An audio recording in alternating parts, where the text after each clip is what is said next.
I lived on a farm ranch with my grandparents. My parents kicked me out and I couldn't afford to rent an apartment, so they let me stay with them for a fraction of the cost. I slept in a bedroom on the first floor. The smell of old people was much more pungent in this room. It was littered with my grandma's religious relics. I had to deal with a giant painting of Jesus staring at me while I slept. Weird things didn't start actually happening until my second week of living there. I got home from my job working at a small corner store in town, and by then it was dark out. While unlocking the front door, I could hear footsteps out in the crops. I had to assume there was somebody trying to steal my grandpa's produce. I tiptoed closer to get a better look, making sure to stay away from any fallen leaves or anything that could make some noise. There was indeed somebody in the crops, but they were crawling on all fours, as if sneaking around. I could have confronted them, but that might have ended in trouble, so I went back inside to wake my grandpa. He went outside screaming like a madman with his rifle in hand. It was something along the lines of, "If I ever catch you here on my farm, I won't hesitate to blow your brains out." That seemed like more than enough to scare anyone off the property, but the next night, while asleep, things got stranger. I woke up and heard laughing outside my window. There was somebody standing there looking into the bedroom. He seemed to notice me as I sat up, and he walked away. I told my grandpa again. This time he was really pissed. He stomped to his closet, pulled out his rifle, and stomped over to the front door with me right behind him. This time when he opened the door, something immediately grabbed a hold of his leg, causing him to trip. I jumped onto the hostile, taking him down easily as he was already in a crouched position. My grandpa managed to get up, grabbing his gun and pointing it at the guy. I called the sheriff while grandpa had the guy at gunpoint. I suddenly heard a scream while on the phone. It was my grandpa. I dropped the phone almost with tears in my eyes, fearing the worst had happened. I got to the stoop, and Grandpa was on the ground with his hand on his nose. He was bleeding. Someone else had come along, shoved him to the ground, and punched him in the nose before taking off. I wish I'd gone after those sickos with a gun. Who punches an elderly man in the face? In the end, the sheriff arrived for nothing, and my grandpa installed a camera system aimed towards the crops.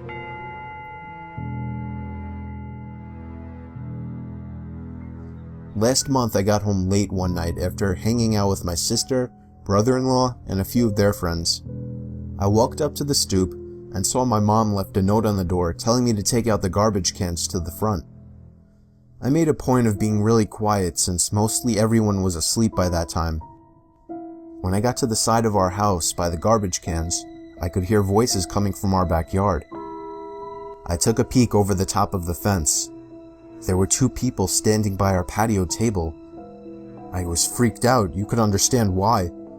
I had to run inside to tell my mom. My dad doesn't live with us, otherwise I would have gotten him. We only made it out her bedroom door when we noticed the two people from the backyard coming up the steps. I shoved my mom to the window, basically forcing her to jump out onto the tiny ledge below. I somehow got her to do so, and while hopping out myself, the two intruders entered the room. I only caught the briefest glimpse at them before hopping down to the ledge myself and then down to the grass. Me and my mom booked it to the neighbor's house. 2 weeks later, when we had just started to move past the incident, the sound of the phone ringing at 3 a.m. woke me. It kept ringing non-stop. It didn't go to voicemail. My mom got up after like the 10th ring. We looked at each other and let it be. The phone rang for another good 10 minutes straight, until my mom finally yanked the phone cord out of the modem. We slept with it off that night. I was sure it had something to do with the break-in. Two weird things like that don't happen so close together without them being linked somehow. The next day, my mom got a text message on her phone. It said, "Why didn't you pick up?" This was only a week ago, and we're still shitting ourselves, worrying when the next incident might happen.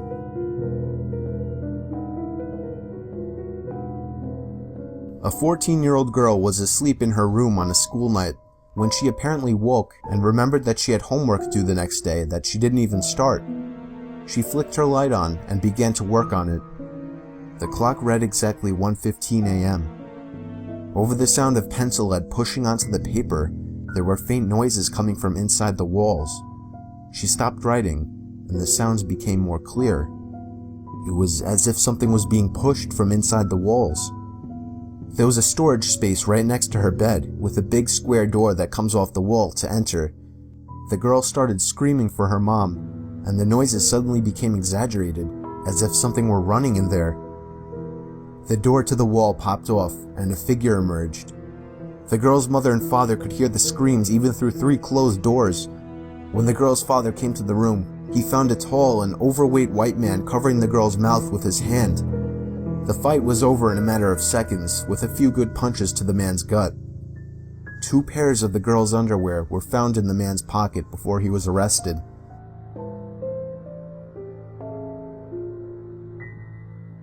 Me and my wife were spending the night together in Cedar Beach. Unfortunately, the place closes at 9:30, and the place was miles from basically anywhere. So we were pretty much stuck with nothing to do at the beach at 9:30 at night. So we just took a walk through the wet sand until 10. For the first half of the walk, we didn't see a single person on the whole beach. Then we turned around to head back. About 20 feet into us walking back in the direction we came, we both picked up on something. There were more than 2 pairs of footprints in the sand. Ours were more washed away by then, but there were 2 other sets of footprints that weren't there before. These, a little more recent. They seemed to set off up away from the wet sand where there would be no more footprints. You may think it was just another couple taking a late night stroll, but we hadn't seen anyone for the good mile or 2 we walked, so we were spooked. I used the flashlight app on my iPhone to scan around the nearby dunes. I even went as far as calling out asking if somebody was there. I told my wife to wait there while I headed over to the garbage pails. It seemed like the only place somebody could be hiding. It was clear. I shined the light further down, revealing a tunnel that probably led to a parking lot. I moved closer until I could actually see a little into the tunnel, and as soon as I could, I shut the light off. There were 2 things in there. I don't even know if I should call them humans, because from what I saw, they looked like hunched, naked creatures huddled in there. They had skin to match that of a medium dark-skinned Caucasian, but with much more flaky, wrinkly skin. I didn't mutter a word. I just stomped through the sand to my wife, pulling her with me as we ran back in the direction of the car. We made it back to the car in about 5 minutes, completely out of breath. We got in the car, and I finally explained what I saw to my wife. She looked at me like I was crazy, and she still does. But can you blame her? I'm sure you're not even taking this seriously. I reported my sighting to the proper authorities the following day, and have been coming back to the beach at night once a week to try and find the creatures once more.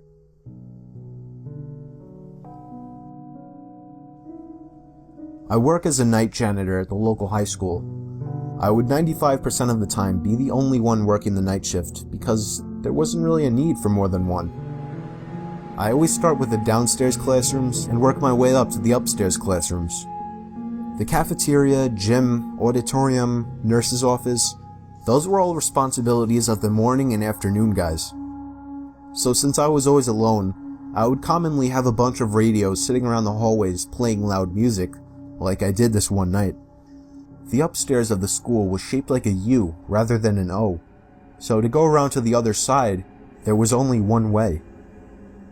I was mopping the floor in one of the social studies classrooms when I noticed, from all the way across the other side of the school, the lights to one of the classrooms turned on. I don't mean it was left on. I always shut the lights to every room I wasn't in. I mean the lights turned on. I stood there with chills running through my body. There was somebody walking over to the window. They stopped and stared straight over to me through the window. It was the most disturbing thing I had ever witnessed. I didn't know what to do. Confront them? Run away? Call the police? I got closer to the window. It was somebody who looked like they were in their 30s or 40s. He had black hair, and I could see a lot of facial hair. He raised his hand and began slowly waving at me. I pulled the blinds to the room shut and tried to catch my breath. Tried to sort out my options. When I lifted the blinds back up, the light from the room across the school was off. My heart went back into panic mode. He was surely on his way over to this classroom. Right then, the option to run seemed best, and so I did. I ran down the stairs and out the back door of the school, not giving a second damn about anything but me and my life. Security cameras revealed that sometime in the night, the man emerged from the basement of the school and began wandering around. Getting a closer look at his face, I could see just how disturbed it made me feel. He was not a pleasant-looking man. The creepiest thing, though, was the camera revealed him going back down into the basement and never coming out. He was never found down there, though, which makes me question if there's some hidden rooms or exits down there. Lately, doing this job has never been more terrifying.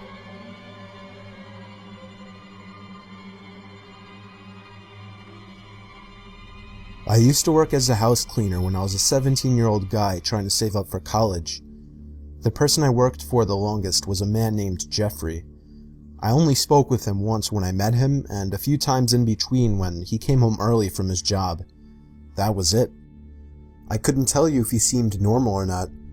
He had a very serious rule, though, not to go into his basement. He even left a big sign on the door. The curiosity ate away at me, but I did my best not to sneak any peeks. So one day, while I was dusting the furniture in his room, I just got a little snoopy and started going through his drawers. Don't ask me why. In his bigger drawers, there was just a bunch of clothing. I started going through the smaller drawers and found things like cameras, batteries, photo albums, and various knickknacks. Same thing in the middle drawer, but in the bottom one, I found a small wooden box sitting perfectly in the corner. It needed a key to open it, but I had actually taken notice to a small key that had been hanging on his keyring in the kitchen. It looked like it could fit in this lock. When I tried it, surely enough, the key twisted in the socket and opened the lock. What I found was disturbing. There was a pile of black and white photos. The first ones were just pictures of the house, but then eventually, I was in every single photo, in every single room of the house, including the bathroom. The most disturbing picture was a colored one that stood out from the rest. It was taken from outside one of the windows, aimed to me when I was in the kitchen. I put the pictures back in the box, except for a select few to use as possible evidence for something that I feared might happen. I locked it back up and put it in the drawer. I left everything else in the bedroom as is. I was about to leave the house and never return when I passed the basement door. Now that I wasn't coming back, I figured I should check out the basement so that the curiosity wouldn't forever eat away at me.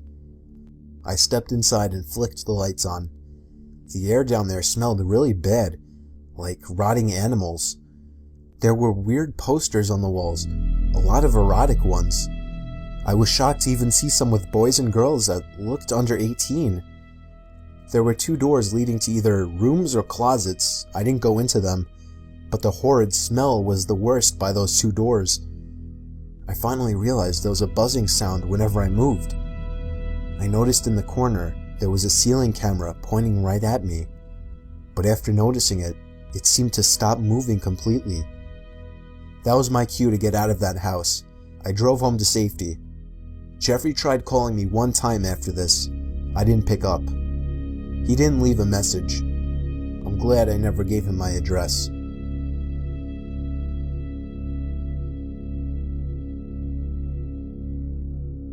I was getting off from work at Stop and Shop after doing the midnight shift.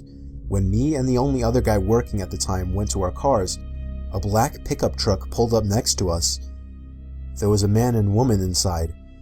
They looked like dirty hillbilly rednecks. The guy had a mustache and a beard, with a cap on and a cigarette hanging out of his mouth. The woman had dirty-looking hair. Then again, her whole face looked dirty. When they stopped in front of us, blocking our path, The guy sitting inside asked us if we have any spare change for gas. My coworker dug through his pockets and dropped 2 quarters in the man's hand. I handed him $1 in hopes that he would just drive off. The guy looked at the money in his hand, then looked back at us. "I'm gonna need more than that," he said. We apologized and told him that that's all we had. "Bullshit," he said. I could see my coworker was getting just as nervous as I was. The woman in the passenger seat had a devilish-looking smile on her face. I walked around their car and speed-walked to my car, as did my coworker. I could see the man was spinning his pickup truck around. I turned the car on and immediately put it in drive and sped out of the parking lot. They seemed to be following me at first, but I eventually lost them. I pulled into a gas station and texted my coworker to make sure he was alright. He texted back saying he was fine. I wish it ended there, but a pair of headlights entered the gas station. It was the pickup truck. I got back in my car. He tried to block me by pulling up in front of me. The woman in the car pulled a gun and started to lower the window. I yanked it in reverse right out of the parking lot. My back window cracked as it was hit by a bullet. I somehow managed to lose them once more and make it home alive. I found 2 more bullet marks on my car. It's so scary to think how close I was to dying. And for what? Unfortunately, there are so many messed up people in this world.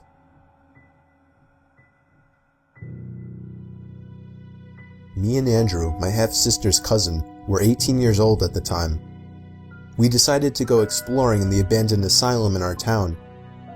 It was way past dark, there were no cars on the road, so it was probably after midnight. Andrew drove. We both brought our video cameras in hopes to catch some interesting footage. YouTube was only 2 or 3 years old at the time, and exploring abandoned places was a pretty big thing for YouTube videos back then, so we thought it would be cool. We had to crawl under a hole in the fence that someone else had cut. We both brought along flashlights, of course. We got in through one of the broken windows. There were a few planks on the floor by the window that had once been planked up against the window to prevent anyone from entering. We began our search, both flashlights on, along with Andrew's camera which had night vision capabilities. There was nothing but broken glass and graffiti everywhere. There were a few cracks and holes in the wood floors that led to blackness below. We didn't dare shine our lights down there. We both shared a few laughs, but I was creeped out as hell in there, and I knew he was too. The place was huge. We ended up in a small room with a dental chair and other equipment. It was strangely unsettling. The most unsettling room upstairs, however, was the bathroom. When we were in there, we heard a constant dripping sound coming from one of the stalls. When we tried to open it, it was locked. The opening at the bottom was far too small to crawl through, so we just left that room in a hurry, very creeped out. Behind one door, we found a stairway leading upstairs or downstairs. We wanted the video to be as scary as possible, so of course, like 2 teenage guys would, we went downstairs. There was a new set of hallways, much more creepy now that we were underground. There was a bulletin board on the wall with a bunch of old photos and news articles on it. Me and Andrew were checking that out when a metallic thud came from down the hall. We shined our lights over in that direction, just in time to see what we were sure was a forehead moving from the hallway into one of the rooms. Andrew started screaming as we ran back in the direction we came.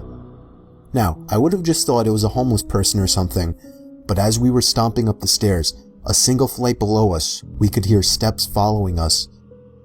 At this point, I was screaming too. The feeling of being in the back was horrifying. I felt that at any moment, I would be grabbed from behind and dragged down the stairs. But we made it back to the main hall, and down to the window that we entered from. We made it outside, and could hear through the window the door to the stairway opening from down the hall. We got to Andrew's car as fast as we could, and drove off, never looking back.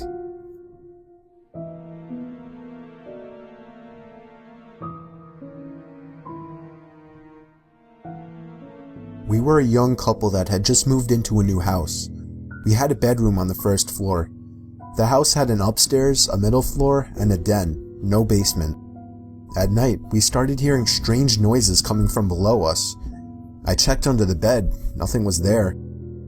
The sound seemed to be coming from beneath the floor, but the house didn't have a basement, so it didn't make sense.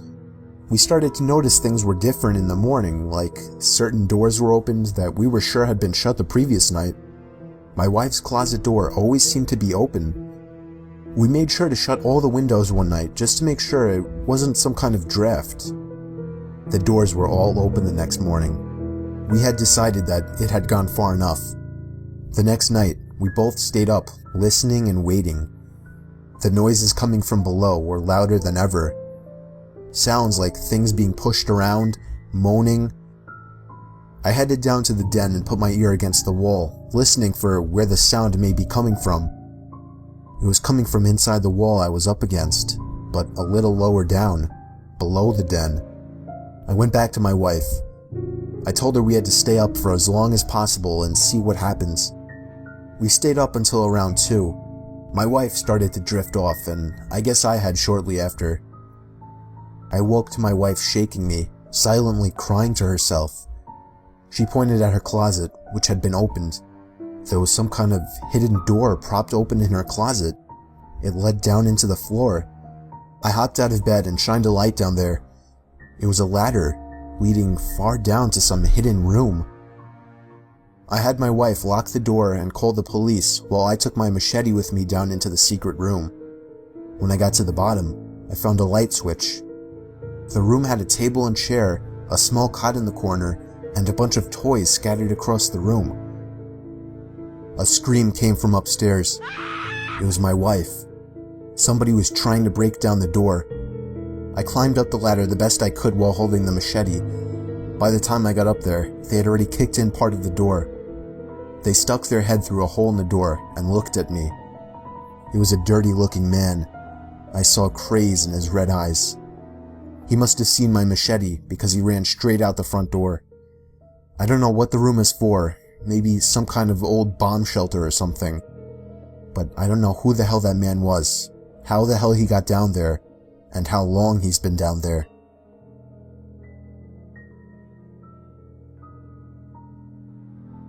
I was 27 years old, moving out to live with my girlfriend in an apartment. It wasn't the fanciest place ever, as we weren't the wealthiest couple ever, but it was fine for us. The first night in, we already hated the neighbor. There was yelling and thumping going on all night. It was like they didn't sleep all night. My girlfriend wanted me to go over. I told her if it continued the next night, I would go over. We didn't hear anything of them throughout the day while setting up furniture, but when night came and we were trying to get some sleep, the freakish yelling and banging resumed, sometimes even bangs on the wall. I decided to draw the line and confront them. I knocked on the door, and a middle-aged albino woman answered the door. Her voice was raspy, as if she had been smoking cigarettes for the past 40 years. I politely asked her to quiet down. She told me to back off and mind my own business before slamming the door in my face. The noises and yelling only got louder after this. My wife said we should report them. I went to the front desk the following day, bringing up the couple that lives in that apartment. The doorman looked puzzled. He told me that only a woman named Kathy lived there. Her husband passed away 5 years ago. She was written down as only being one person in that room, so she was breaking a rule of the apartment building. The doorman went to go check out the room. The woman let him search the apartment. He came back to tell me that she was all alone in there, which seemed so odd. He did, however, ask her to keep it down. I thanked him and went back to the room. It seemed it had worked, as there weren't any sounds that night. I woke to see somebody standing by our bed. "Anna?" I whispered. My wife turned next to me. She was in the bed. The familiar raspy voice at the end of the bed said we shouldn't have reported her. I screamed and fumbled for the light switch. My wife started screaming even louder. By the time I turned on the lamp, she was gone. I slipped on my shoes and ran out into the halls in my robe looking for her. Her apartment door was open, but she wasn't in there. Where could she have gone so fast? Nothing was heard of Kathy for a whole week, before one night there were 4 loud knocks on our walls. Not thumps like the previous noises. These were actual knocks, meant to get our attention. We moved out a day later,